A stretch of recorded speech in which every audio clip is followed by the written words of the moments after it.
Baik Bapak Ibu, sebelum dimulai izinkan saya mengaturkan panggilan bahagia. Om Swastiastu. Assalamualaikum warahmatullahi wabarakatuh. Salam sejahtera, namo buddhaya. Pertama, terima kasih Bapak Ibu sudah meluangkan waktu untuk mengikuti sharing tentang budaya positif di sekolah. Ini merupakan tugas calon guru penggerak angkatan ke-6. Kebetulan saya adalah calon peserta calon guru penggerak angkatan ke-6. Yang terhormat Ibu Kepala Sekolah, yang saya hormati Bapak Ibu guru semua beserta staf TU dan petugas lainnya yang berkesempatan untuk mengikuti kegiatan pada siang hari ini. Bapak Ibu, saya akan menyampaikan tentang budaya positif, di mana materi ini saya dapatkan di materi calon guru penggerak ya. Jadi untuk materi ini hanya teori. Kalau bisa kita praktekkan di sekolah mungkin sangat bermanfaat. Tetapi penerapan ini sangat bergantung dari keadaan sekolah, sebagaimana yang dikatakan oleh Ki Hajar Dewantara bahwa ini saya awali dulu ya, sebagaimana yang dikatakan oleh Ki Hajar Dewantara bahwa memang motivasi untuk berbuat itu seharusnya dari dalam gitu ya, melalui kontrol diri. Disiplin yang terbaik itu dari dalam gitu kan. Tetapi manakala tidak bisa setiap orang itu mengontrol dirinya, termotivasi untuk melakukan kebaikan dari dalam diri atau melakukan kedisiplinan dari dalam diri, maka perlu ada kontrol dari luar. Kontrol dari luar itu maksudnya adalah peraturan-peraturan yang seperti sudah kita jalankan. Tapi memang idealnya motivasi untuk berbuat sesuatu itu karena motivasi dari dalam diri yang disebut dengan motivasi intrinsik, bukan motivasi ekstrinsik itu menurut teorinya. Itu saya sebagai pengawal saja, karena nanti bukan berarti yang disampaikan dalam materi ini harus diterapkan, bukan, karena tergantung dari situasi sekolah gitu ya. Jadi waktunya nanti kurang lebih 1 jam Pak Ibu. Oke, mohon kesediaannya. Bapak Ibu, saya awali dengan ini. Cobalah buka Nah, ini cobalah buka. Bapak Ibu bisa praktekkan ya. Bisa praktekkan mengepalkan tangan seperti ini. Mengepalkan tangan, lalu bayangkan ada orang yang tidak kita kenal itu mau membuka tangan kita. Apakah mereka bisa membukanya atau tidak, Bapak Ibu? Bisa atau tidak kira-kira? Bisa. Ada yang bisa, ada yang tidak. Tergantung orang yang punya tangan ya, atau tergantung kekuatan. Kalau sekarang kan kekuatan dari luar itu sudah luar biasa, misalnya ada mesin, robot gitu ya. Tetapi yang mengontrol dibuka atau tidaknya tangan itu siapa, Bapak Ibu? Diri kita sendiri ya. Jadi yang mempunyai kekuatan mengontrol mengepalkan tangan kita itu adalah diri kita sendiri ya. Yang memutuskan untuk membuka tangan kita itu adalah tentu diri kita sendiri gitu ya. Ini adalah teori kontrol ya, dengan mengepalkan tangan. Jadi kekuatan yang paling kuat untuk melakukan memutuskan tangan ini dibuka atau tidak itu adalah diri kita sendiri atau orang yang mengepalkan tangan ya. Bapak Ibu, saya menyampaikan tentang teori kontrol dari Dr. William Glasser ya. Ini teori kontrol ini kan teori ya. Ini teori, bukan berarti 100% menyalahkan apa yang kita lakukan di sekolah, misalnya di luar teori ini gitu ya, atau melawan teori ini, bukan berarti tidak baik gitu ya. Jadi tetap penerapan teori kontrol ini adalah bergantung dari situasi dan kondisi. Seperti yang saya sampaikan tadi tentang Ki Hajar Dewantara mengatakan bahwa kalau dalam sebuah populasi atau organisasi atau komunitas itu tidak bisa termotivasi untuk melakukan suatu kebaikan dari dalam dirinya atau tidak bisa melahirkan motivasi intrinsik, maka bisa diatur dengan bisa diatur dengan kekuatan kontrol yang lain melalui kesepakatan, misalnya peraturan, hukum dan lain sebagainya. Tetapi memang idealnya adalah memang motivasi itu lahir dari dalam diri orang untuk mencapai nilai-nilai yang baik, nilai-nilai keselamatan dan kebahagiaan, gitu ya. Nah, yang pertama tentang teori kontrol yang disampaikan oleh Dr. William Glasser ini adalah ilusi guru mengontrol murid. Seperti yang kita lakukan biasanya, Bapak Ibu, dari zaman dahulu sekali, bahwa kita menganggap kita bisa mengontrol murid, kita bisa mengontrol perilaku murid, dan kita anggap itu adalah sukses, bisa berdampak jangka pendek maupun jangka panjang. Tetapi sebenarnya menurut teori kontrol Dr. William Glasser ini, apa yang dilakukan sebelumnya itu boleh jadi sebagian besar adalah ilusi, Pak Ibu. Menurut teorinya ini ya, bukan apa. Menurut teorinya adalah kita mengontrol murid itu ternyata adalah ilusi belaka, gitu ya. Karena menurut teori yang disampaikan William Glasser ini, bahwa murid itu barangkali dia hanya terpaksa mengikuti peraturan, gitu ya. Tetapi dalam ruang dan waktu yang sempit.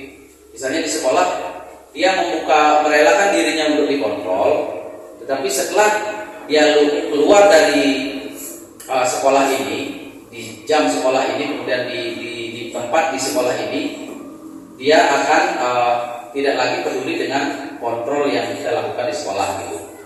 Jadi inilah yang dimaksud dengan bahwa kontrol guru terhadap murid itu hanya ilusi belaka, gitu ya, karena tidak berlaku untuk jangka panjang, gitu. Hanya berlaku jangka pendek, dan itu pun bisa murid itu hanya pura-pura melakukan apa yang diarahkan oleh guru untuk menghindari sebuah hukuman, gitu ya. Seperti itu. Yang kedua, ilusi bahwa semua penguatan positif efektif dan bermanfaat. Nah, berkaitan dengan ini, barangkali kita menganggap selama ini, ya, tetapi tidak salah ya, tidak salah semuanya, gitu, bahwa penguatan positif yang kita lakukan, misalnya melalui penguatan verbal maupun berupa benda fisik, ya, ternyata menurut William Glasser itu hanya ilusi belaka, gitu. Kita menganggap itu efektif dan bermanfaat, ternyata itu ilusi belaka, gitu ya. Kenapa demikian? Alasan dari teori ini adalah bahwa akan ada ketergantungan orang melakukan suatu perbuatan yang memiliki nilai keselamatan dan kebahagiaan. Ketergantungan itu dia akan melakukan kebaikan, dia akan melakukan sesuatu yang kita inginkan hanya jika ada penguatan positif, baik yang bersifat verbal maupun bersifat fisik, misalnya piala, kemudian ada piagam dan lain sebagainya, gitu ya. Manakala dampaknya adalah manakala tidak ada penguatan positif berupa verbal, ucapan maupun fisik, anak itu tidak akan melakukan kebaikan atau perbuatan yang terpuji atau kebajikan-kebajikan yang menuju nilai keselamatan dan kebahagiaan, gitu. Jadi ada ketergantungan. Bila mana tidak ada hadiah, tidak ada hal-hal yang dia inginkan di luar nilai-nilai inti dari perbuatan yang dilakukan, maka dia tidak akan melakukan hal itu. Pak Dude, coba dipantau itu. Masih jalan nggak? Takutnya macet ya. Jadi seperti itu, Bapak Ibu. Sambil kita pantau kameranya apakah masih aktif. Masih. Baik. Jadi seperti itu, Bapak Ibu.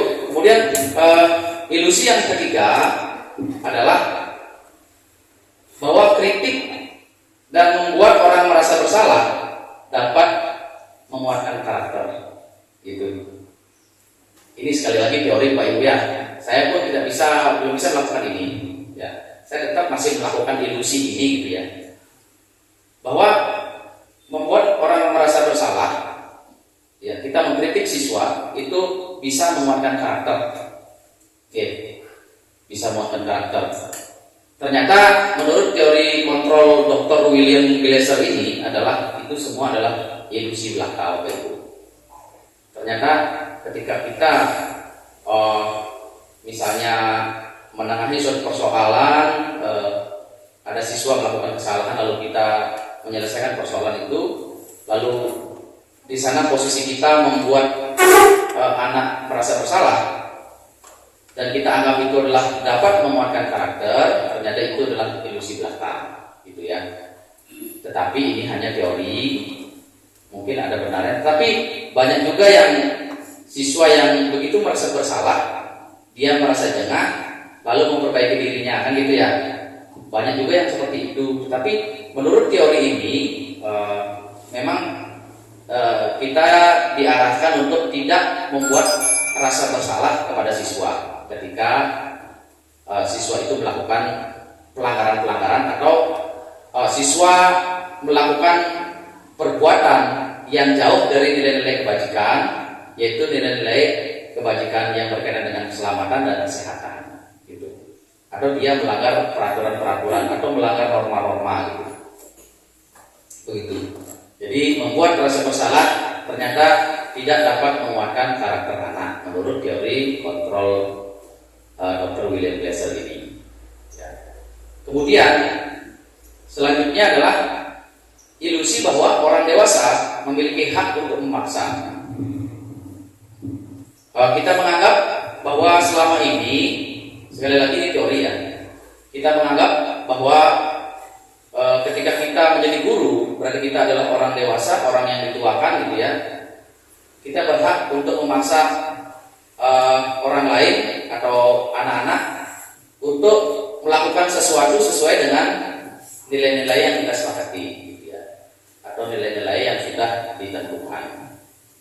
Tetapi ternyata ketika kita memaksa anak-anak untuk melakukan perbuatan sesuai dengan peraturan, sesuai dengan nilai-nilai kebajikan, ternyata menurut Dr. William Glasser itu adalah ilusi belaka, gitu ya. Jadi yang selama ini kita lakukan, ya, di kelas maupun di luar kelas, yang sifatnya memaksa anak untuk melakukan sesuatu yang positif, ya, ini garis bawahnya adalah memaksa, Bapak Ibu ya. Apabila kita memaksa, tetapi barangkali anak-anak kita itu sekarang itu kan sudah banyak yang sadar, banyak yang tidak terpaksa melakukan perbuatan-perbuatan yang mengarah pada nilai-nilai positif, pada nilai-nilai kebajikan, yaitu yang berkaitan dengan kesehatan dan keselamatan. Tetapi mungkin yang merasa terpaksa, gitu ya, yang merasa terpaksa, dia sebetulnya mungkin hanya menghindari peraturan saja, tetapi di dalam hatinya dia tidak ingin melakukan perbuatan yang sesuai aturan, maka dia di luar, di sekolah mungkin dia mengikuti, di luar mungkin tidak akan mengikuti, gitu. Karena begitu kita memaksa, dia sebenarnya tidak mengikuti apa yang kita paksakan pada anak, gitu. Itulah yang disebut dengan ilusi dari Dr. William Glasser tentang bahwa kita menganggap bahwa bisa memaksa anak untuk melakukan sesuatu yang sudah disepakati, gitu ya. Nah, garis besar dari teori kontrol William Glasser ini bahwa sesungguhnya kita diarahkan untuk bagaimana menyadarkan anak supaya dia melakukan sesuatu, ya, melakukan sesuatu yang mengandung nilai-nilai kebajikan dan bersifat universal, itu lahir dari dalam dirinya atau disebut dengan motivasi intrinsik, itu bukan motivasi yang berasal dari luar dirinya atau motivasi ekstrinsik, begitu. Kalau dia melakukan sesuatu berdasarkan motivasi dalam dirinya, maka itulah yang paling ideal. Itulah yang paling diharapkan, karena dengan begitu berarti anak-anak itu bukan hanya melakukan dalam jangka pendek, tapi dia akan melakukan dalam jangka panjang. Gitu. Jadi itu adalah lebih konstan, tidak bersifat sementara, gitu ya. Saya lanjutkan, bagaimana seseorang bisa berubah dari paradigma stimulus respon menuju pendekatan teori kontrol. Ini yang dikemukakan oleh Stephen R. Covey, ya. Beliau menyatakan seperti ini, Bapak Ibu. Bila kita ingin membuat kemajuan perlahan, sedikit demi sedikit, ubahlah sikap atau perilaku kita, ya. Namun bila kita ingin memperbaiki cara-cara utama kita, maka kita perlu mengubah kerangka acuan kita. Ubahlah bagaimana kita melihat dunia, bagaimana kita berpikir tentang manusia. Ubahlah paradigma kita, skema pemahaman dan penjelasan aspek-aspek tertentu tentang realitas. Ini bahasanya rupanya tingkat tinggi, begitu ya. Kita langsung saja, Bapak Ibu. Ini adalah paradigma tentang stimulus respon dan teori kontrol, Bapak Ibu. Yang kita lakukan sebelumnya, bahkan masih relevan sampai saat ini, adalah paradigma stimulus respon, Bapak Ibu. Yang ini adalah stimulus respon, dan yang kanan ini adalah yang diharapkan diberlakukan ke depan, ya. Ini adalah teori kontrol.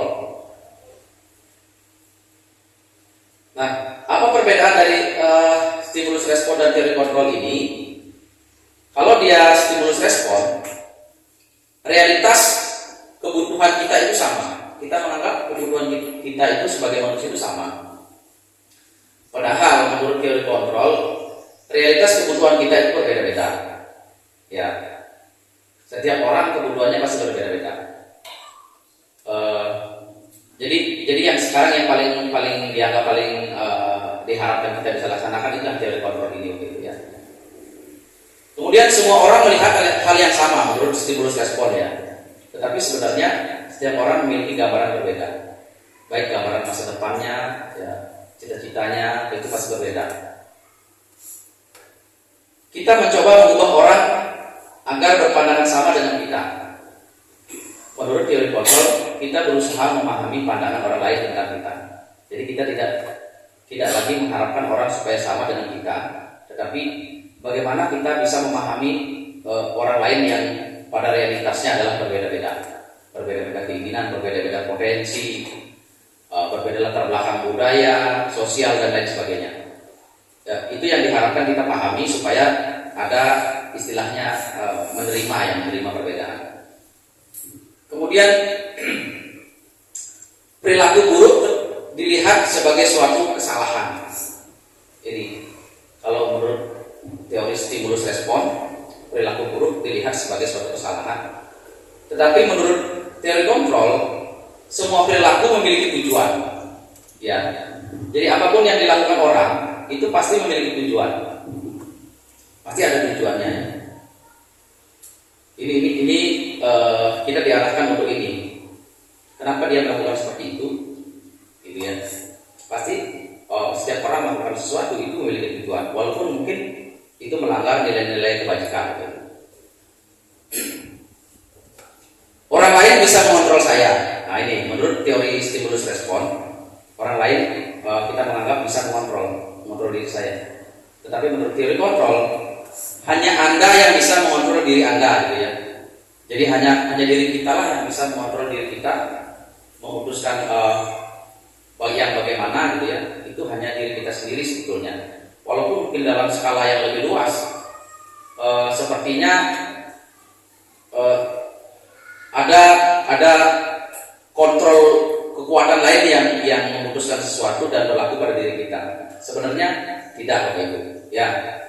Karena bisa saja kita mengikuti, tapi di dalam hati itu berontak, gitu ya. Mungkin seperti itu, ya. Ini yang dimaksud. Kemudian saya bisa mengontrol orang lain. Menurut teori kontrol, tidak bisa mengontrol orang lain. Kita tidak bisa mengontrol orang lain.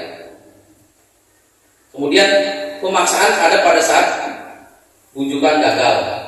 Ketika bujukan gagal, maka dipaksakan gitu ya. Kemudian menurut teori kontrol, kolaborasi dan konsensus menciptakan pilihan-pilihan baru. Nah ini lebih demokratis ketika ada kolaborasi dan memutuskan sesuatu atau konsensus untuk menciptakan pilihan-pilihan baru. Ya, ketika kolaborasi kan pasti ada pemikiran-pemikiran baru yang mengakomodasi sebagian besar anggota komunitas gitu ya.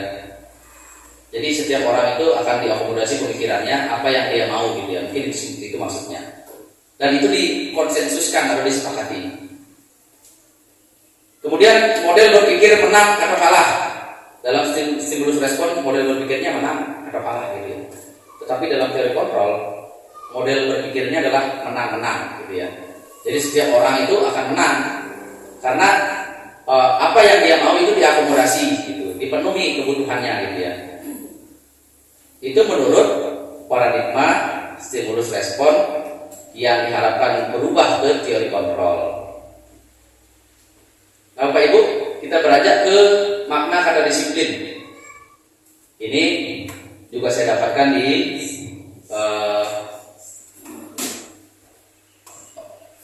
materi calon guru penggerak. Oh, Pak Dodi, dilihat lagi Pak Dodi. Udah, siapa tahu materi lebih saya. Baik, jadi makna disiplin itu berasal dari bahasa Latin itu disiplina yang artinya belajar ya. Kata disiplin juga berasal dari akar kata yang sama dengan disciple atau murid, pengikut. Jadi disiplin itu memiliki dua arti, bisa artinya belajar atau pengikut atau murid, atau sekarang disebut follower gitu ya, follower, pengikut. Untuk menjadi seorang murid atau pengikut, seorang harus paham betul alasan mengapa mereka mengikuti suatu aliran atau ajaran tertentu, sehingga motivasi yang terbangun adalah motivasi intrinsik, bukan ekstrinsik. Jadi intinya ini adalah ketika misalnya belajar di kelas, kenapa kita harus menyampaikan tujuan gitu ya? Karena supaya orang itu timbul motivasi.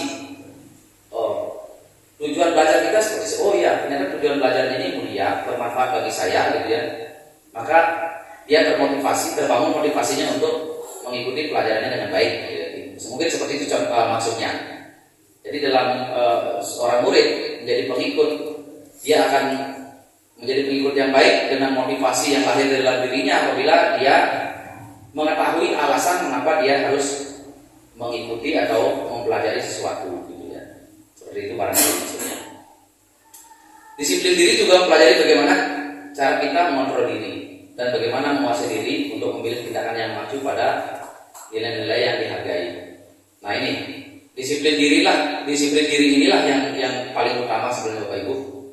Di mana disiplin diri adalah berarti mengontrol diri sendiri untuk tidak melanggar nilai-nilai kebajikan yang sudah disepakati. Ya, jadi mengontrol diri bukan orang lain atau perangkat lain yang mengontrol diri kita, tetapi diri kita lah yang mengontrol diri kita. Karena apa? Karena kita menghargai nilai-nilai kebajikan. Jadi mana yang harus dilakukan, mana yang tidak dilakukan itu timbul dari dalam diri. Gitu. Karena menghargai suatu nilai yang sudah disepakati bersama, yaitu nilai-nilai kebajikan yang di dalamnya adalah tentang kesehatan dan keselamatan. Itu Pak Ibu. Seorang yang memiliki disiplin diri berarti mereka bertanggung jawab terhadap apa yang dilakukannya karena mereka mendasarkan tindakan mereka pada nilai kebajikan universal. Begitu.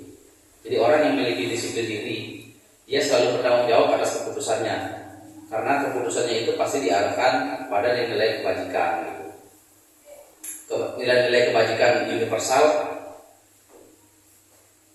yang sudah disepakati, gitu ya. Makna kata disiplin, nah ini yang saya bilang di awal.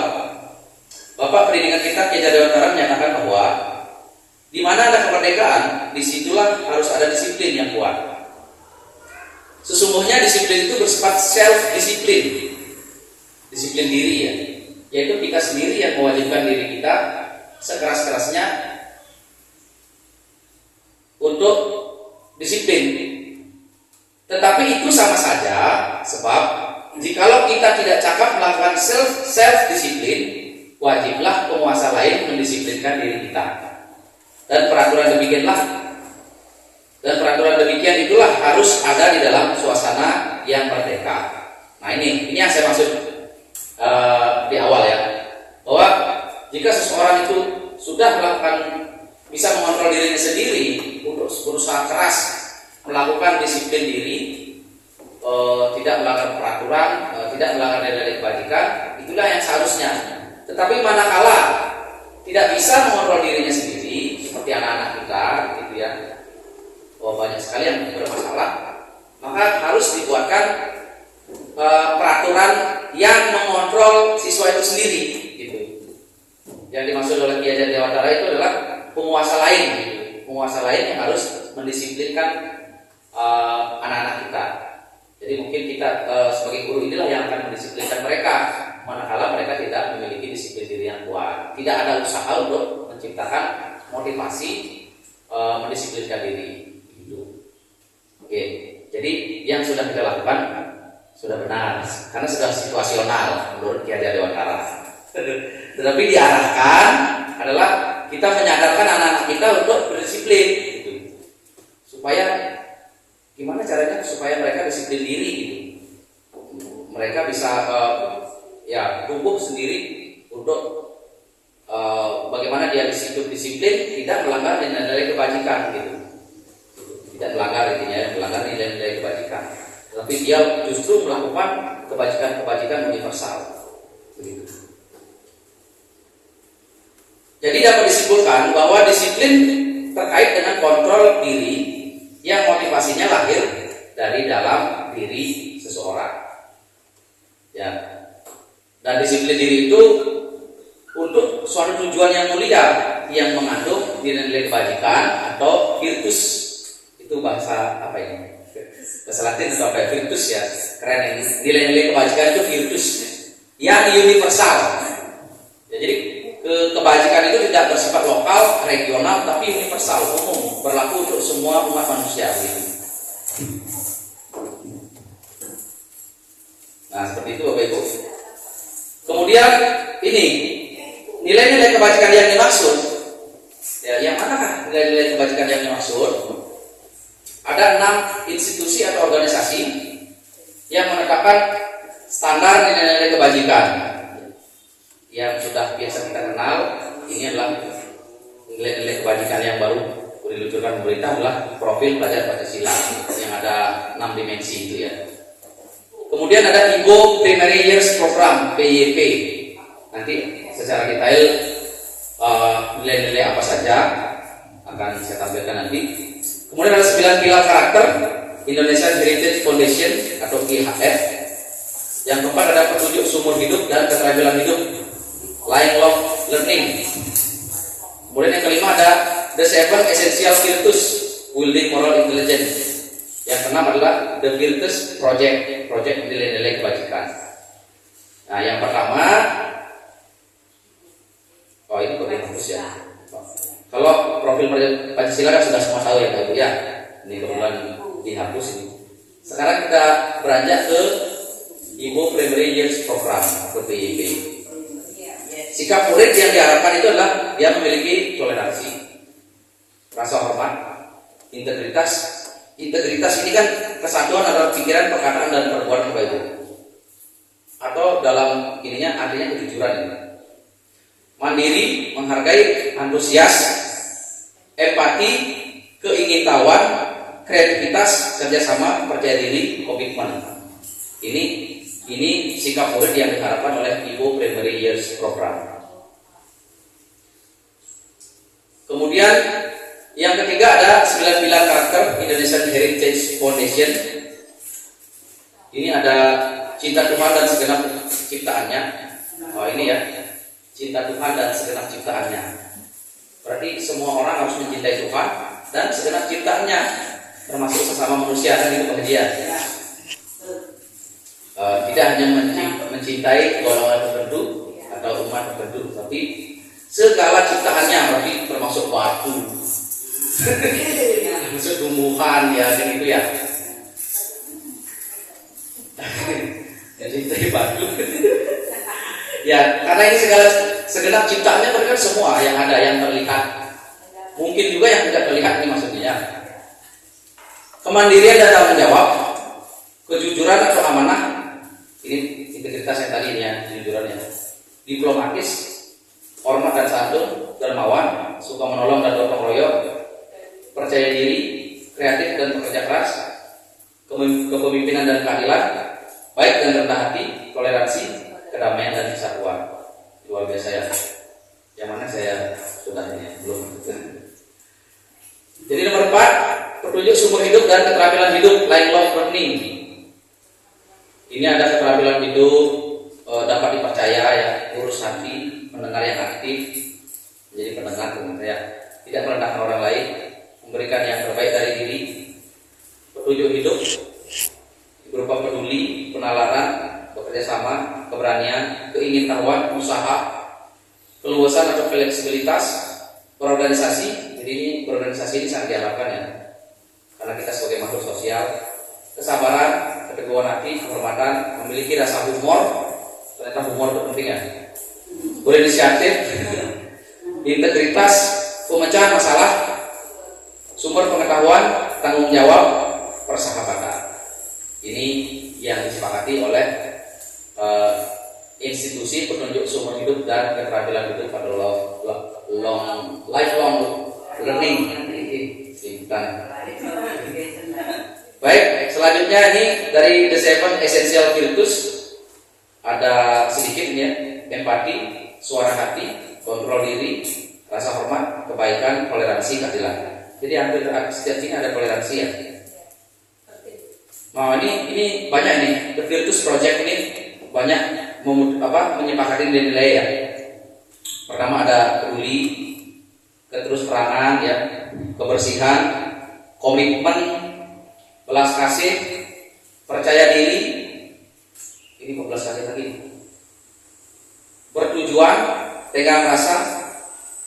Tenggang rasa itu artinya tenggang rasa. Kalau ada tetangga sakit, kita punya saud besar, dikecilkan gitu ya maksudnya tenggang rasa ya.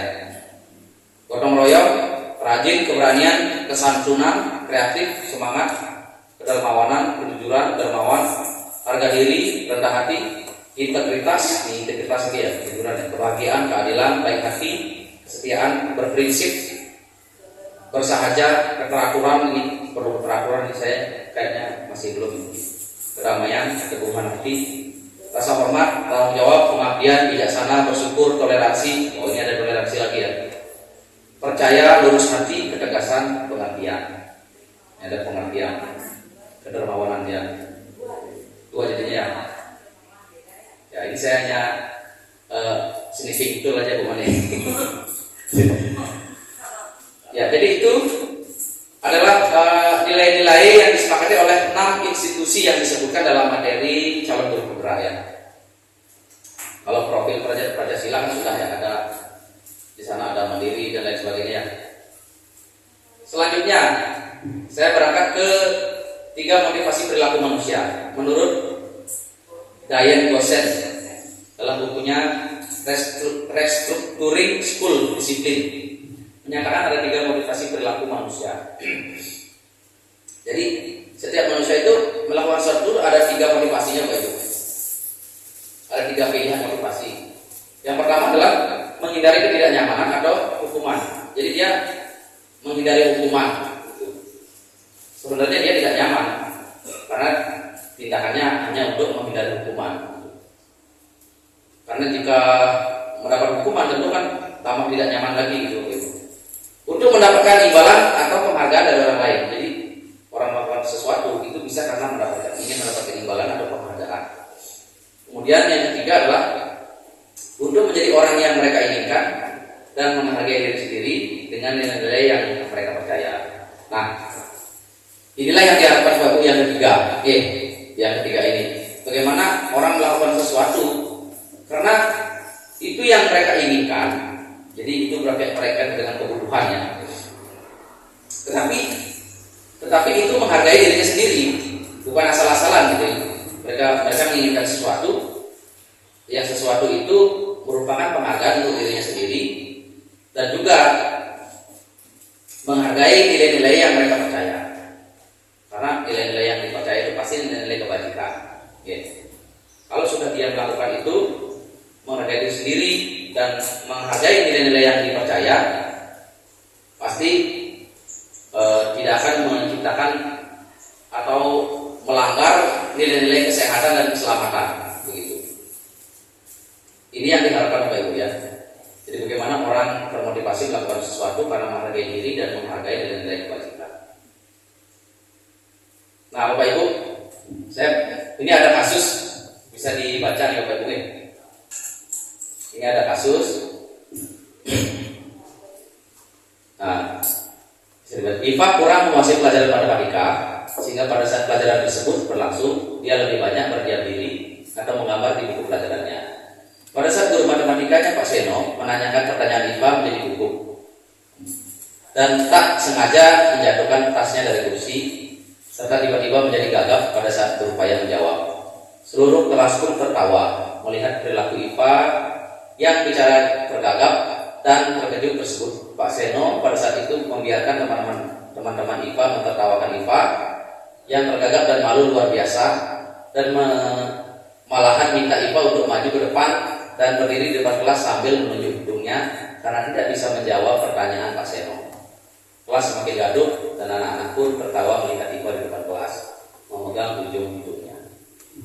Nah pertanyaannya dari cerita itu, apakah Anda setuju dengan tindakan Pak Seno terhadap IPA? Tidak. Mengapa tidak setuju? Ya, karena menjatuhkan kita karena membuat mereka malu, akhirnya merasa down gitu ya. Menurut Anda tindakan Pak Seno terhadap IPA adalah sebuah hukuman atau konsekuensi?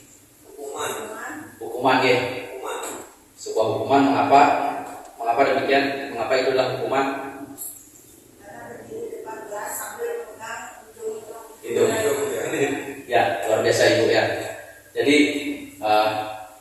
adalah kesalahan dan akibat yang ditimbulkan dari kesalahan itu tidak ada kaitannya. Jadi itu bukan merupakan kesepakatan, bahkan sifatnya otodidak. Pak Seno mengambil keputusannya sehingga menjatuhkan sekali si IPA. Oke. Mentalnya IPA ini menjadi jatuh, menjadi down, tidak semangat belajar, bahkan jadi gugup, gagap dan lain-lainnya. Kita berangkat ke perbedaan hukuman, konsekuensi dan restitusi. Bapak Ibu, hukuman dan konsekuensi itu termasuk apa? Hukuman itu termasuk identitas gagal, kemudian konsekuensi dan restitusi. Ini ada kata baru restitusi Bapak Ibu ya. Itu merupakan identitas sukses. Artinya sukses untuk membuat orang menjadi berperilaku mengarah kepada nilai-nilai kebajikan. Hukuman itu sesuatu yang menyakitkan harus terjadi. Gitu. Jadi kalau sudah kena hukuman berarti itu menyakitkan mental maupun psikisnya. Gitu. Tetapi konsekuensi sesuatu yang harus terjadi. Sesuatu yang harus terjadi itu karena sudah disepakati. Misalnya ada orang yang menjatuhkan air, konsekuensinya harus mengelap gitu ya. Menjatuhkan air di atas meja, konsekuensinya harus mengelap, bukan berdiri di lapangan selama 10 menit gitu. Jadi sesuatu harus terjadi karena sudah disepakati gitu. Kemudian restitusi merupakan pilihan gitu. Itu bedanya. Kemudian tidak nyaman untuk murid atau anak untuk jangka panjang. Hukuman itu tidak nyaman untuk murid dalam jangka panjang. Kemudian konsekuensi tidak nyaman untuk murid, anak-anak untuk jangka waktu pendek. Jadi hanya jangka waktu pendek saja konsekuensi itu dirasakan tidak nyaman oleh siswa. Restitusi menguatkan untuk murid atau anak dalam jangka waktu panjang. Jadi dia menguatkan ketika dia melakukan kesalahan, siswa itu justru semakin kuat gitu dalam jangka waktu yang panjang. Kemudian korban mendapatkan keadilan. Kalau di konsekuensi korban bisa diabaikan. Restitusi korban mendapatkan ganti ya. Jadi kalau di hukuman korban mendapat keadilan, mungkin dipukul harus pukul gitu pada kali itu disebut adil ya. Dan konsekuensi korban bisa diabaikan, sudah tidak ada korban gitu. Restitusi korban mendapatkan ganti. Jadi kalau mungkin menjatuhkan airnya si B dijatuhkan oleh si A, si B mendapat ganti air lagi. Murid anak akan tersakiti kalau hukuman. Murid anak dibuat tidak nyaman, hanya tidak nyaman ya, tidak tersakiti. Kemudian kalau restitusi, murid anak mendapatkan penguatan. Perilaku pasif agresif meningkat. Jadi perilaku pasif agresif meningkat. Kemudian kalau di konsekuensi, penguatan hanya bertahan dalam jangka waktu yang pendek. Kemudian kalau dengan restitusi, masalah terpecahkan. Sistem tidak akan berjalan bila murid tidak takut. Ya, dan dalam hukuman kalau murid tidak menghindari hukuman, berarti tidak akan jalan gitu. Sekolah itu tidak akan jalan kalau murid tidak takut. Kalau dia melanggar gitu ya. Kalau di konsekuensi, memerlukan monitoring dan supervisi terus-menerus dari guru. Jadi memerlukan pemantauan gitu ya. Kalau restitusi, murid belajar bertanggung jawab untuk perilakunya karena ini disadarkan. Ya. Kira-kira lagi 20 menit ya bukannya. Kemudian berlaku hanya pada sebuah institusi, tidak berlanjut pada kehidupan nyata. Ini mungkin kalau hukuman itu di sekolah ini hukumannya beda, di masyarakat hukumannya beda, di tingkat nasional hukumannya beda, mungkin internasional beda. Itu kalau hukuman. Tetapi kalau dia konsekuensi, membantu penerapan mengikuti peraturan dalam masyarakat, ya lebih luas ya. Kalau dia restitusi, fokus pada pemecahan masalah dalam jangka waktu yang panjang. Begitu. Peraturannya adalah titik kamu harus. Nah, itu kalau di hukuman ya. Tetapi kalau di konsekuensi, apa peraturannya? Mampu kamu melakukannya? Terima kasih. Ini kalimat-kalimat yang akan dikeluarkan. Ya. Jadi orang yang misalnya guru tinggal mengaitkan saja peraturan mana yang kamu langgar dan lain sebagainya ya. Kalau di restitusi, apa yang kamu yakini? Apa yang bisa kamu lakukan untuk memperbaiki masalah ini? Nah itu. Jadi posisi guru lebih aman. Kalau bisa ini, kalau anak-anak gimana? Tergantung situasi ya gitu ya. Murid anak membenci peraturan. Ini peraturan akan dibenci oleh murid kalau masih sistem hukuman. Kalau dia di konsekuensi, murid anak menghormati peraturan, dia akan lebih menghormati. Masih lebih penting, kalau dia di restitusi, murid anak menghormati dirinya dan orang lain. Ini lebih ke dalam, lebih ke mana ya? Lebih ke kesadaran ini. Negatif, netral, dan positif. Jadi hukuman itu cenderung negatif. Kalau konsekuensi netral, kemudian untuk restitusi dia positif. Baru deh, cek baru deh. Awas kalau dilakukan lagi ya, nanti awas kamu ini ancaman-ancaman. Tapi kalau masih relevan nggak apa-apa, kan gitu ya. Ini kan pilihan anak-anak kita, kalau nakalnya luar biasa gimana? Lakukan apa yang saya katakan. Nah ini kalau di konsekuensi, kalau di restitusi, apakah hal ini yang sesungguhnya kamu inginkan? Yang sesungguhnya kamu ingin lakukan. Kemudian ini mode paksaan, ini bersifat stimulus respon, dan ini teori kontrol. Ini teorinya apa Ibu ya? Kalau ini teori mode paksaan, ini stimulus respon, dan ini teori kontrol di restitusinya. Kemudian mendorong menyalahkan diri, mendorong untuk menyalahkan dirinya si anak itu ya. Ini mendorong kepatuhan. Di sini mendorong disiplin positif. Nah, jadi kalau anak-anak melakukan pelanggaran, didorong untuk mengarah ke disiplin positif, ya, menuju ke nilai-nilai kebajikan yang universal, yang ada kesehatan dan keselamatan. Konsep diri yang buruk, konsep diri yang baik, konsep diri yang kuat. Nah, di sini konsep dirinya semakin kuat kalau di restitusi. Ini sebanyak Bapak Ibu ya. Saya kira nanti Bapak Ibu bisa baca sendiri ya, jangan share PowerPoint-nya. Nah, selanjutnya saya punya kuis Pak Ibu. Ini kuis untuk membedakan apakah hukuman atau konsekuensi. Nanti jawab menggunakan live worksheet. Ada live worksheetnya Pak Ibu ya. Sebentar, saya silakan Pak Ibu, saya share di WA terus Pak Ibu.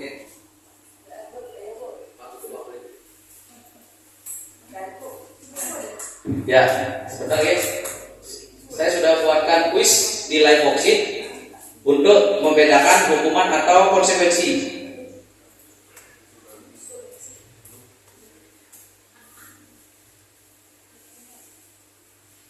Ini kuisnya interaktif ya, tinggal geser-geser dan menjodohkan. Nah, ada grup sukain. Saya sudah cobakan kemarin di Mila. Oh iya.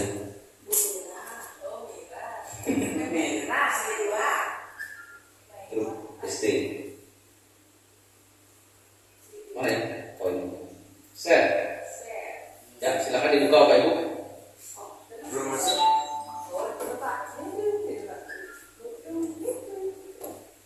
Ini kuisnya tentang membedakan konsekuensi dan hukuman Bapak Ibu. Ini saya tampilkan dalam live worksheet.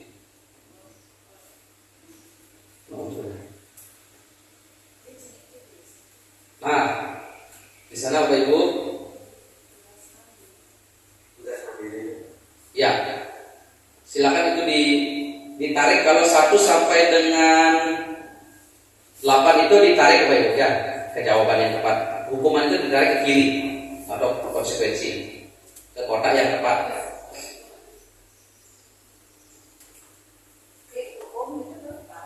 Ya, bergeser ya, bergeser. Nanti setelah selesai dikirim. Ada. Kalau betul semua dapat 100.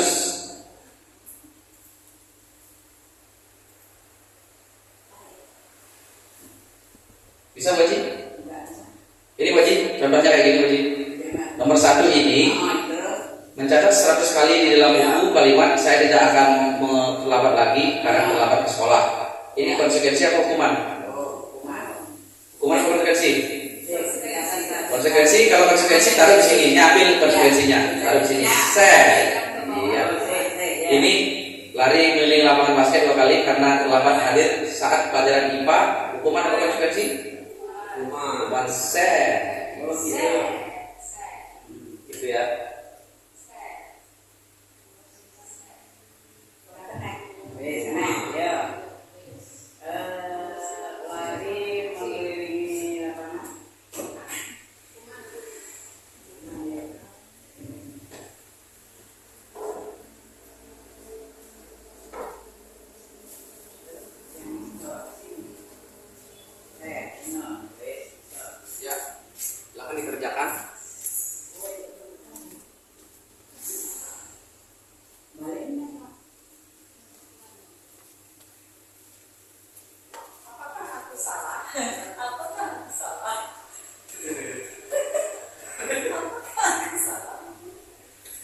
Biasa ini menggunakan aplikasi atau platform berbasis web. Ini namanya live worksheet, Bapak Ibu ya. Kita bisa menyesuaikan ini untuk di pelajaran lain karena kan di ANBK soal-soalnya kan ada yang seperti ini. Itu oke. Ini live worksheet namanya.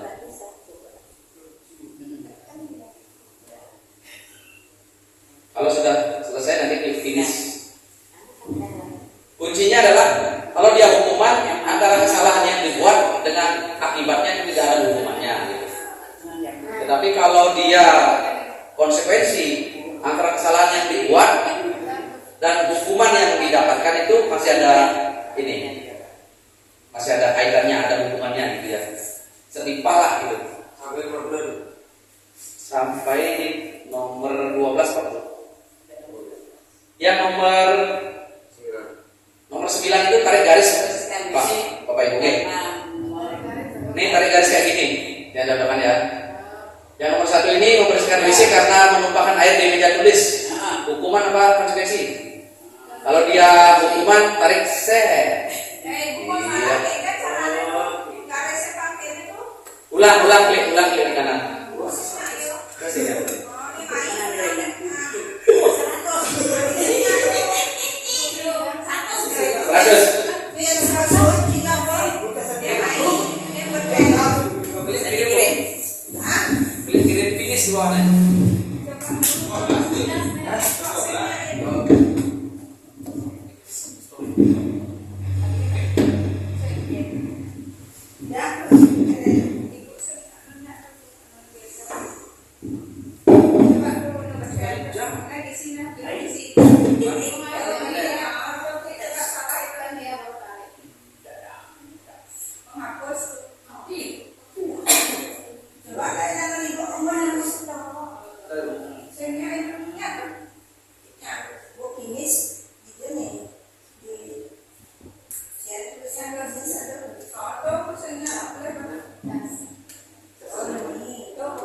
Belum ada yang masuk deh.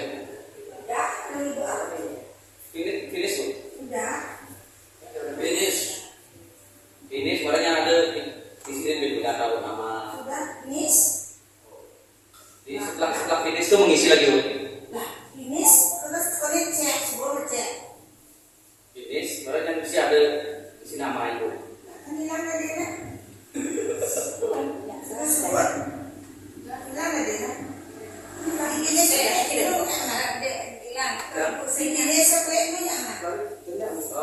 Langsung ini bu, langsung muncul tulis nama.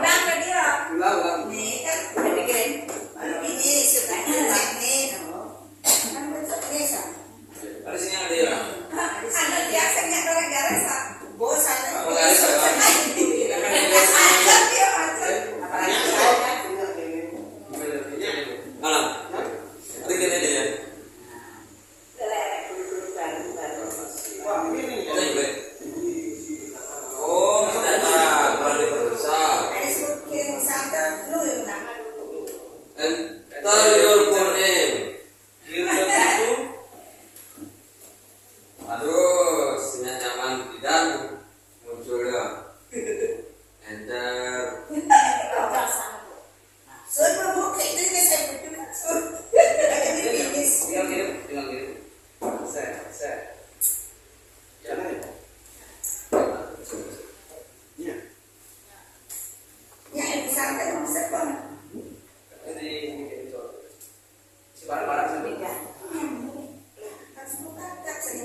Nanti gini bu, jawabannya mungkin klik gini bu. Skor subjek juga gitu ya.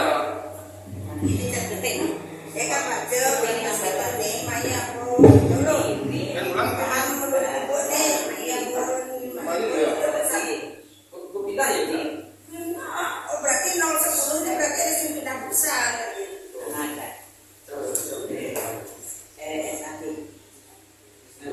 Pindah aja. Bu, tadi ibu semua finish, pakai finish kan dulu. Gini bu, ada trouble. Berada kosong, kosong saya. Tuh, berarti Sudah itu naik. sennya. Ada lagi sennya. Boleh dia sana nih. Sen. Oke. Namanya nama apa nih? Nama apa? Nah, sikat tadi. Tulisannya itu bang. Sikat tadi, ya. Jadi kamu bisa mana? Nah, trouble itu. Mungkin error itu. Nanti mau grup, udah. Berapa SD SD 3? Oh, kalau sekolah kan SD tinggal di mana? Ini cara dulu. Oh, bisa kembali. Oke, biar waktu di sini bu. Baik, Bapak Ibu, kita bahas segini aja ya karena waktu ya. Ada apa sini? Bukan cek. Main live boxing. Ya sebenarnya bukannya orang punya ini sejak apa terus? Ada bagaimana itu itu? Sejak apa?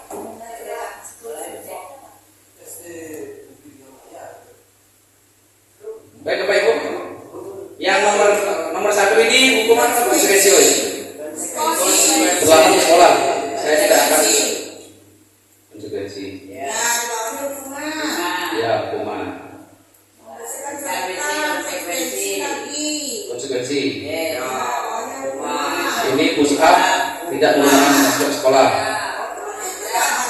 Ya. Mungkin error Bu. Ibu sudah jawab betul. Menggantikan cara coret-coret. Konsekuensi. Hukuman. Yang bawahnya hukuman. Boleh dinamakan lagi namanya Hukuman. konsekuensi. Ini hukuman.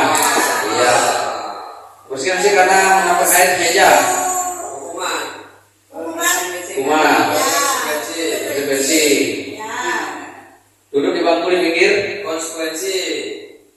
Hari ini kita selama 10 menit. Berhukuman. Ini hukuman ya. Ya. Ini konsekuensi. Bangsa. Cek. Terus klik di kiri cek main apa itu? Yang duri. Ibu keluar, ini katanya hanya ibu tidak meregistrasi jatuh. Oke. Sama cek main, nak dia untuk bisa cek main botol keco, binis keco, ya sudah kita duduk. Iya. Ya, Mungkin pengaturannya nih Bu. Pengaturannya keliru. Oke. Ini ada email gininya lagi. Oke. Baik Bapak Ibu sudah bisa membedakan ini kalau hukuman dan gini. Kita sudah paham bersama. Selanjutnya adalah Salah satu.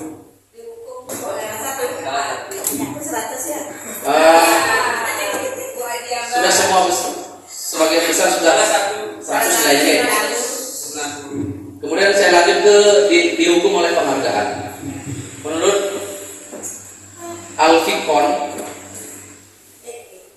mengemukakan baik penghargaan maupun hukuman adalah cara-cara mengontrol perilaku seorang yang menghancurkan potensi untuk pembelajaran yang sesungguhnya.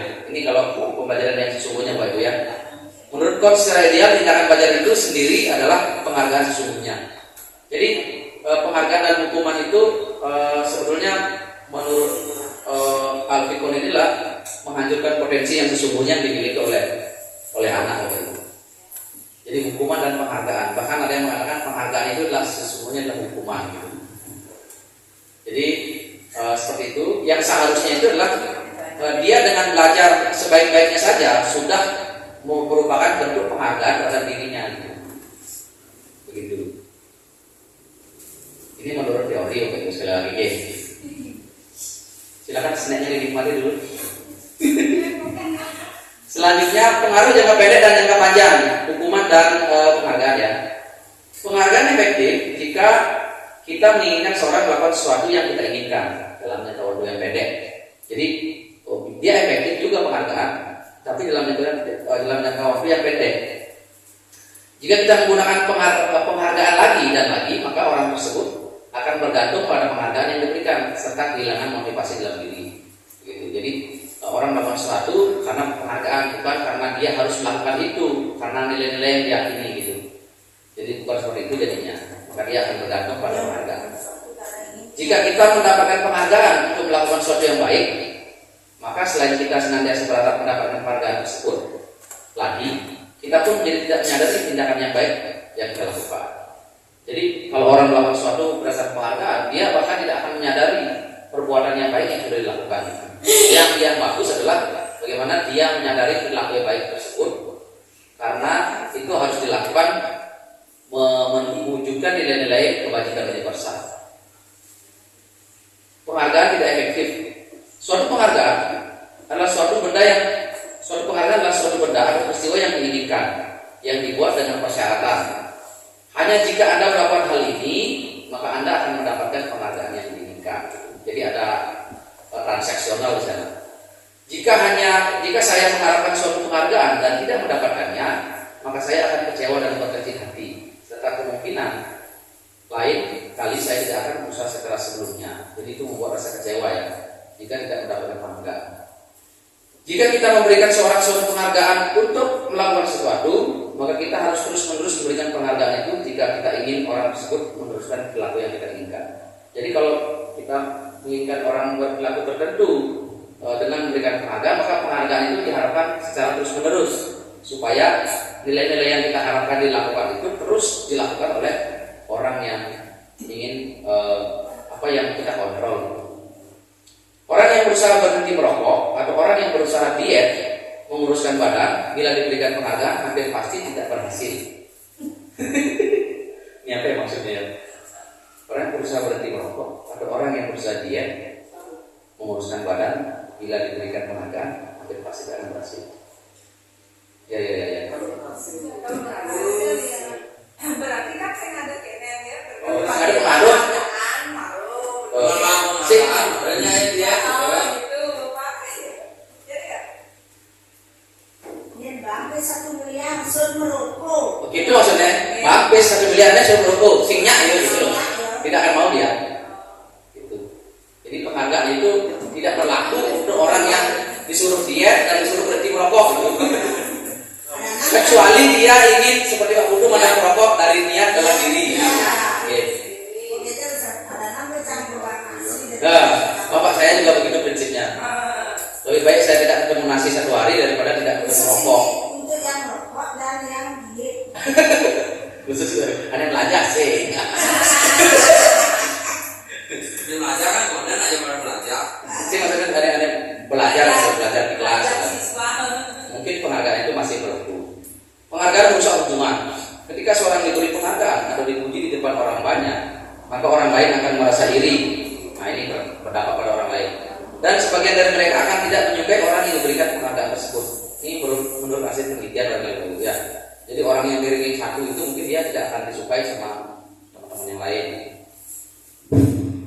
Kemudian jika seorang guru sering memberikan penghargaan kepada murid-murid, besar kemungkinan murid-murid termotivasi hanya untuk menyenangkan gurunya, gitu. Hanya untuk menyenangkan gurunya, bukan untuk mendapatkan penghargaan. ya, bukan untuk dirinya sendiri demi masa depannya, bukan begitu kepada kalian. Jadi faktornya itu adalah faktor motivasi ekstrinsik, bukan intrinsik. Nah, seperti riset ini sudah kita bahas sebelumnya ya, riset ini anak laki-laki yang dibayar membuat lebih banyak kesalahan gitu. Ini sebuah penelitian. Intinya gini, ini penelitian antara yang dibayar dan tidak. Ternyata yang dibayar ini dia lebih banyak membuat kesalahan gitu. Riset yang kedua ini, anak-anak yang mendapatkan permen jawabannya banyak yang tidak tepat dibandingkan anak-anak yang hanya diberitahu jawabannya benar. Ternyata yang diberi hadiah permen ketika dia jawab benar, itu kecenderungannya adalah jawabannya banyak yang tidak tepat. Mungkin dia karena saking pinginnya dapat penghargaan, berbagai usaha yang dilakukan sehingga terburu-buru barangkali ya. Bukan karena satu nilai yang harus dijalankan. Penghargaan menurunkan kualitas, ini sudah juga saya sharing sebelumnya Bapak Ibu ya. Bagaimana penghargaan itu mengurangi kualitas pekerjaan mahasiswa menurut hasil penelitian. Penghargaan mematikan kreativitas. Nah ini orang-orang yang mendapat penghargaan ternyata kreativitasnya bisa mentok Bapak Ibu. Karena mungkin sebelumnya dia hanya berpikir penghargaan gitu. Tidak termotivasi untuk melakukan itu karena ingin mengembangkan dirinya gitu. Penghargaan mematikan kreativitas. Nah, ini kualitas ya. Ini kreativitas. Penghargaan adalah menghukum. Penghargaan yang menghukum. Nah ini ternyata penghargaan itu adalah hukuman gitu. Penghargaan menghukum mereka yang tidak mendapatkan penghargaan, misalnya dalam sistem ranking ini sudah saya sampaikan tadi ya. Yang tidak dapat ranking ini yang dapat ranking itu terhukum dia. Yang tidak mendapat ranking juga terhukum gitu. Dua-duanya dihukum ini.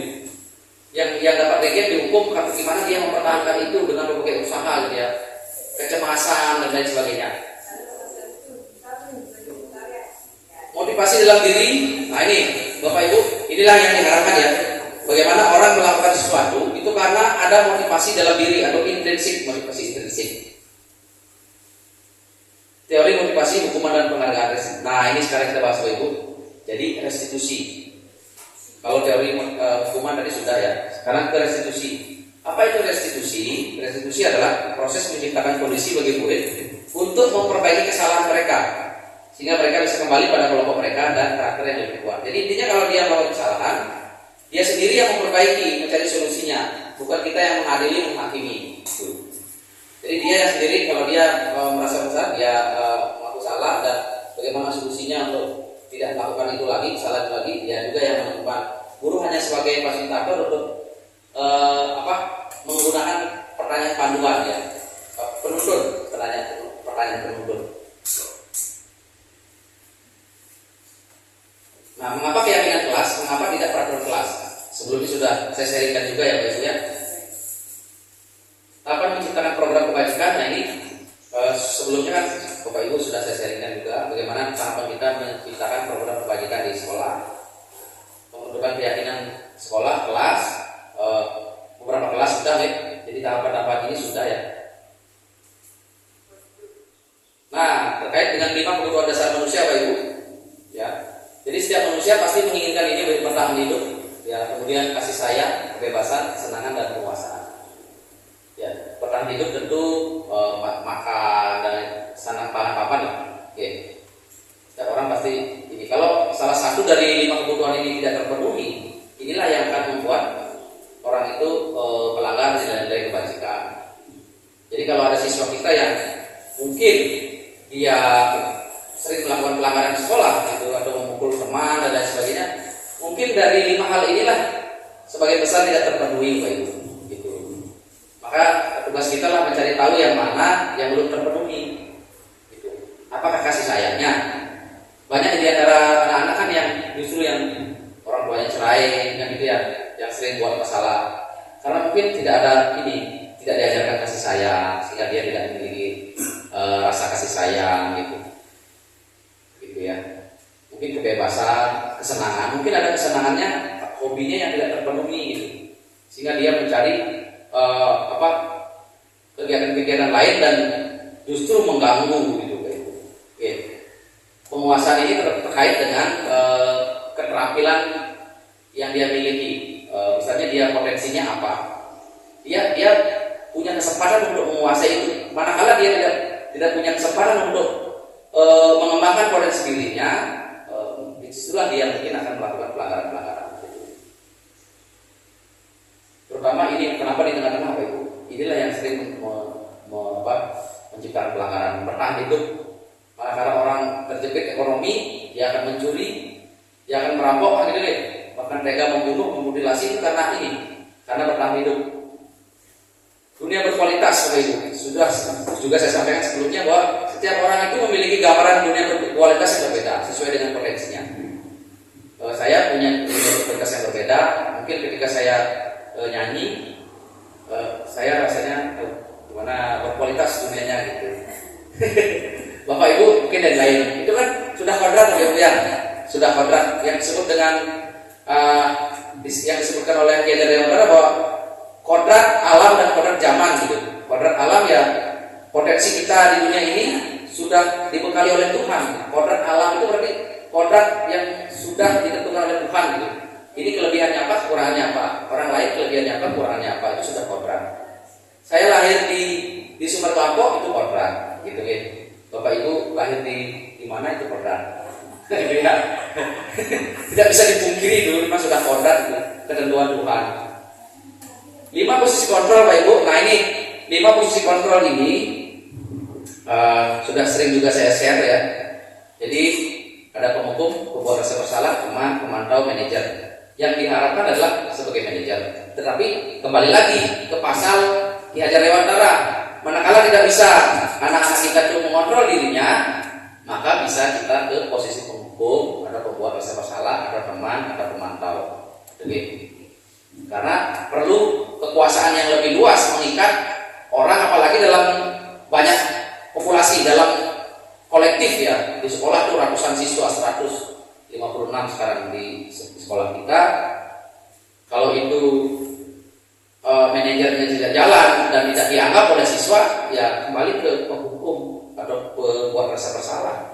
Karena memang siswa kita memang yang dibutuhkan untuk mengatur mereka memang itu, karena kesadarannya untuk menuju nilai-nilai kebajikan belum.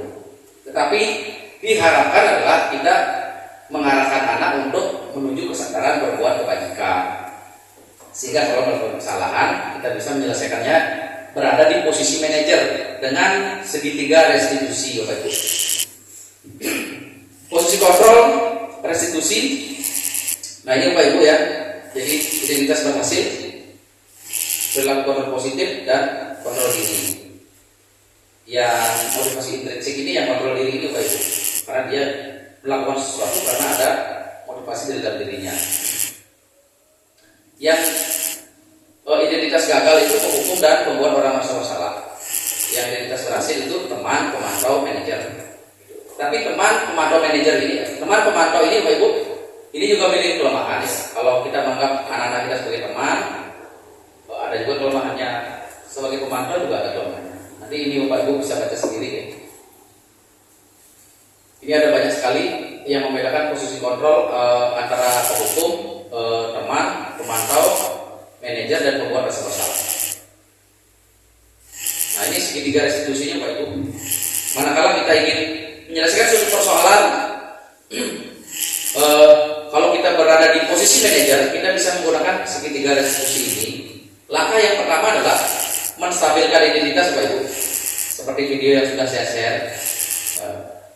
Jadi pertanyaan-pertanyaan pemandunya yang ini. Setiap orang pasti melakukan kesalahan. Ini menyadarkan orang ya. Jadi orang yang melakukan kesalahan itu menjadi stabil emosinya, identitasnya. Ini pertanyaan-pertanyaannya. Kemudian langkah kedua adalah validasi tindakan yang salah. Yang ini, yang sebelah kiri ini Bapak Ibu ya. Bapak Ibu punya alasan mengapa melakukan itu, karena setiap orang melakukan kesalahan adalah memiliki tujuan Bapak Ibu ya, memiliki alasan gitu. Kemudian yang terakhir adalah menanyakan keyakinan. Baru kita terakhir itu menanyakan keyakinan. Nilai-nilai apa yang sudah kamu yakini?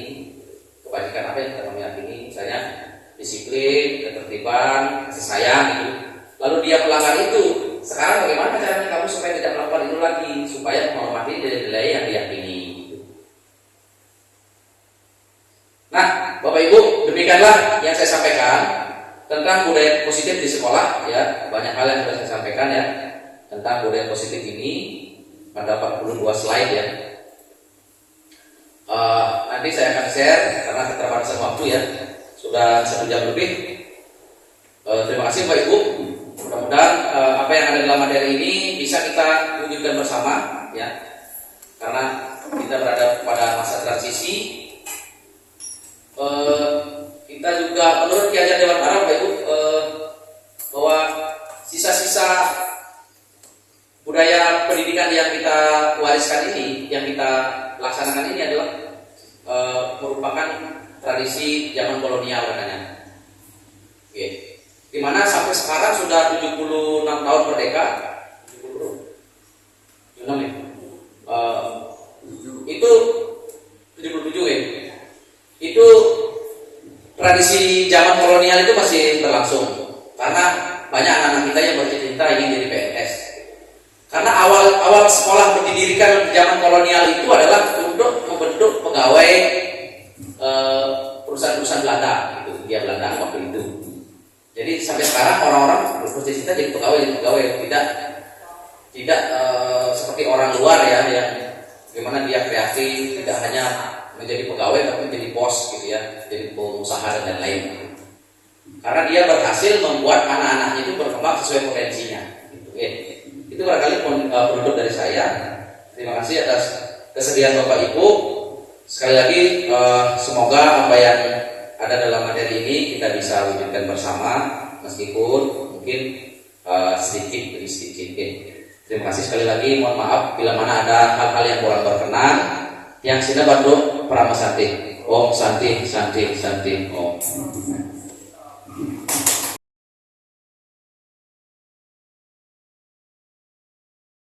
Bisa pandu anak-anak, karena anak-anak kan terbatas wawasannya ya, begitu.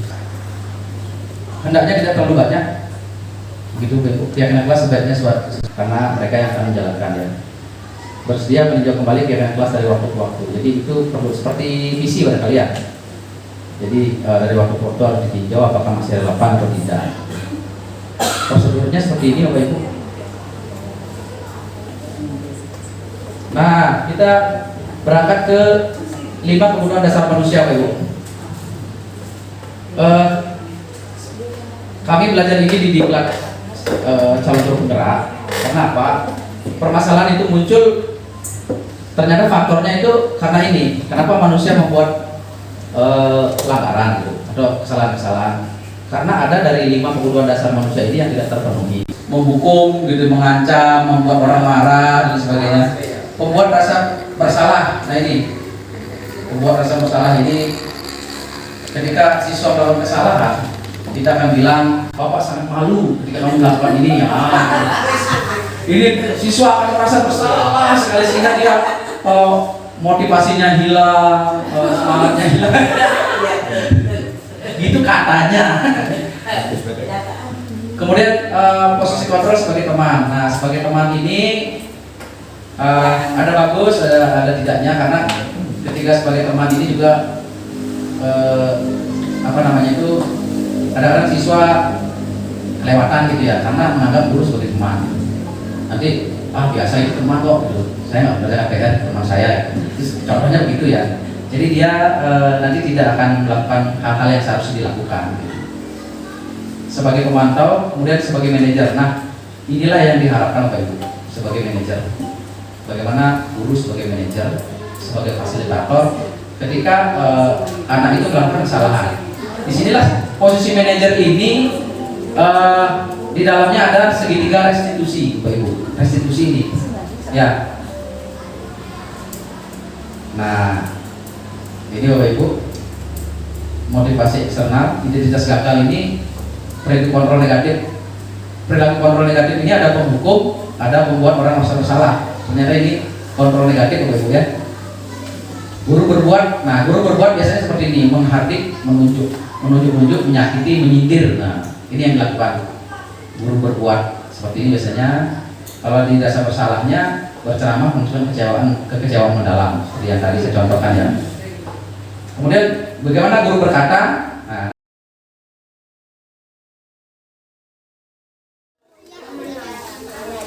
baik, selamat siang anak-anak. Sekarang kita akan menyusun keyakinan kelas atau kesepakatan kelas. Ya.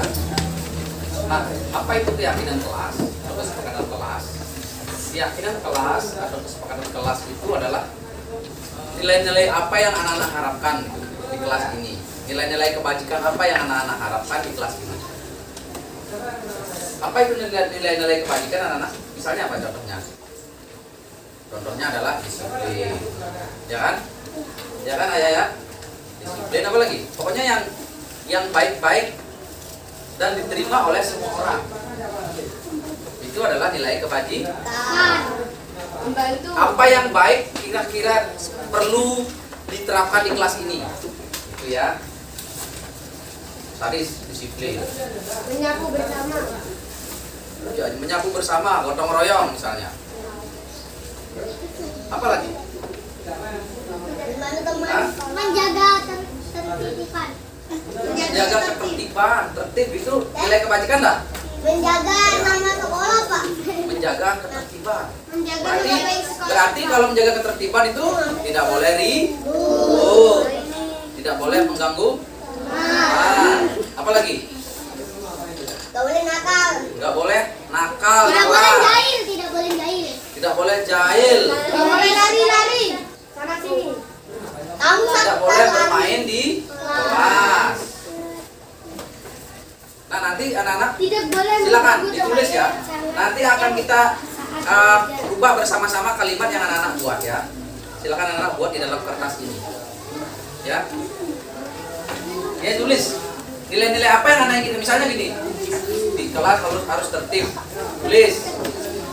Di kelas tidak boleh mengganggu teman. Tulis. Ya, silakan keluarkan alat tulisnya. Riki kan sakit ya? Ya, Riki istirahat aja dulu nggak apa-apa ya. Ya, pusing ya saya. Banyak anak-anak ya, banyak keyakinan kelas ini dari awal anak-anak masuk ke kelas ini.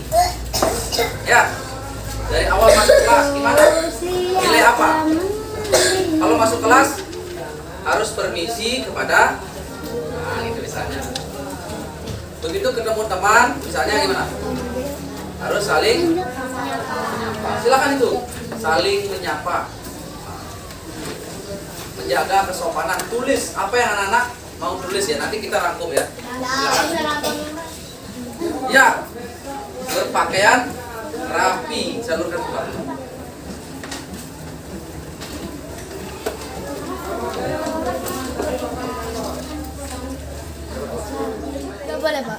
Boleh. Aku satu aja, Pak.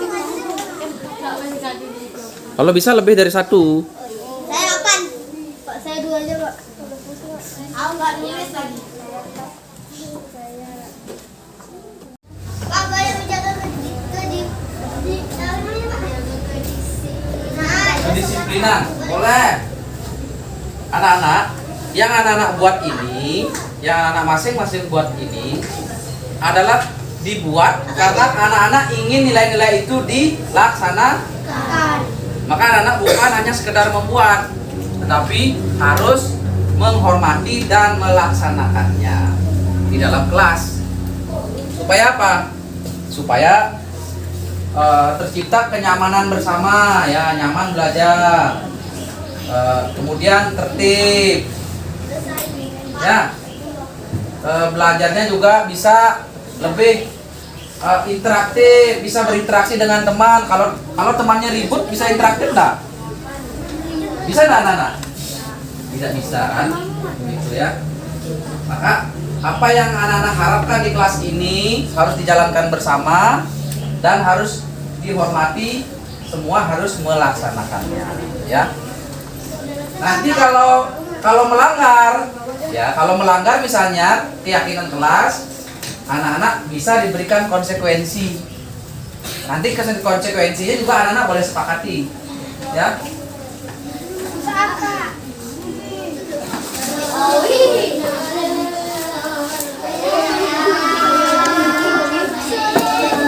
Kameranya nggak hidup ya? Kameranya. Nanti yang nyebat itu mana hidup ya hidup punya aku menyendiri di bawah. Punya aku menyendiri di bawah. Kamu anak sama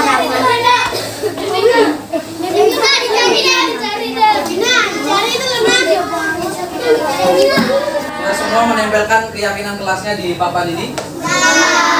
Ya. Udah siap sudah? Oh, coret. Nggak apa-apa, nggak apa-apa. Tempel aja. Tidak apa-apa ya. Bisa Pak plaster. Masih ada? Iya bisa ada Pak. Itu ditempelin di bawah. Adiknya semua pakai ya Pak. Ini Pak ini juga. Puas. Adik. Adik digelar. Apa juga kapan? Enggak kayak naik. Emang kayak gitu. Oke. Aku lagi nama lagi. Baik ya. Bapak baca dulu beberapa saja ya. Ini dari seperti Elisia. Tidak boleh apa nih? Handboard kan? Ribut. Tidak boleh ribut. Saling membantu teman, gotong royong. Masuk kelas harus memakai pakaian yang rapi dan rambut juga harus rapi. Tidak boleh bermain di kelas. Banyak ya. Ini dari Ketut Dika. Bentar. Dika, menjaga nama baik kelas, tidak terlambat ke kelas sekolah, mengembalikan buku pada tempatnya, menjaga kebersihan kelas, tidak boleh mencontek. Bagus ya. Berarti kalau ulangan tidak boleh mencontek. Kalau mencontek itu adalah perbuatan yang melanggar nilai-nilai kebajikan. Ya, curang gitu ya. Betul nggak? Kalau mencontek itu curang apa enggak? Curang. Ya.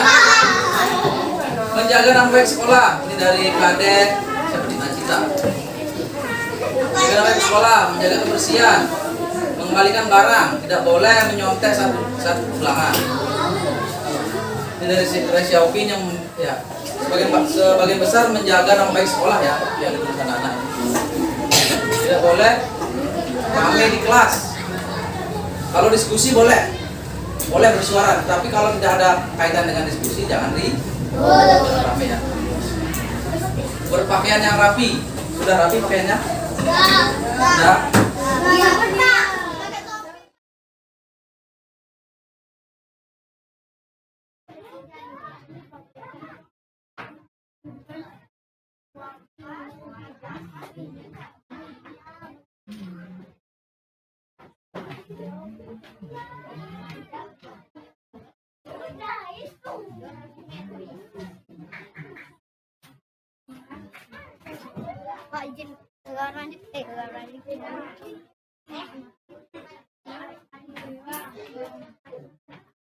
Perkenalkan, nama saya Pandey Trikarinda Prisa. Saya sangat senang diajak menyusun kesepakatan kelas karena saya jadi mengetahui kesepakatan apa yang harus dilaksanakan dan nilai-nilai apa yang harus diwujudkan. Terima kasih. Perkenalkan, nama saya Aya Amanda. Saya sangat senang diajak menyusun kesepakatan kelas karena saya mengetahui kesepakatan apa yang harus saya jalankan dan nilai-nilai apa yang harus saya wujudkan. Terima kasih.